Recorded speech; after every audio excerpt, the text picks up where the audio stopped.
বন্ধুরা, বিড়ালটি রাস্তায় বসে কিছু টাকা জোগাড় করেছিল। সেই টাকা দিয়ে সে ভাবে কি করবে।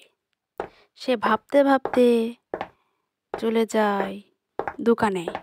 দোকানে গিয়ে সেই টাকা দিয়ে একটা জাল কিনে নিয়ে আসে। সে জাল নিয়ে সে চলে যায় সমুদ্রে। সমুদ্রে গিয়ে বড় বড় মাছ ধরে অনেক বড় বড় মাছ পায়। সে অনেক খুশি হয়। সে মাছ নিয়ে বাজারে চলে যায়।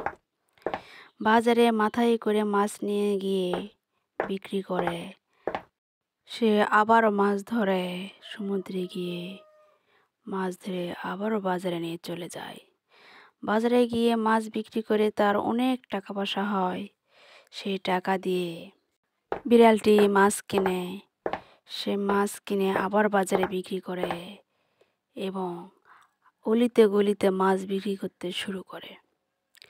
তার মাছ বিক্রি করার পরিশ্রমের টাকা অনেক হয় দেখে তার সন্তানেরা অনেক খুশি হয়। বিড়ালটি ভাবতে থাকে এত টাকা সে কি করবে, কিছু ভালো কাজের জন্য ব্যয় করবে। সে ভালো কাজের জন্য ব্যয় করতে একটি স্কুল কিনে নেয়। সেই স্কুলে অনেক ছাত্রছাত্রী, সেই স্কুলে অনেক সুন্দর করে পড়ালেখা করায়, ছাত্রীদের পড়াশোনা করায় যেন ভালো মানুষ হতে পারে। ছাত্রছাত্রীরা খুশি হয়ে বিড়ালটিকে বরণ করে নেয় এবং মালা পরিয়ে দেয়। এই আনন্দে বন্ধুরা সাবস্ক্রাইব করবেন।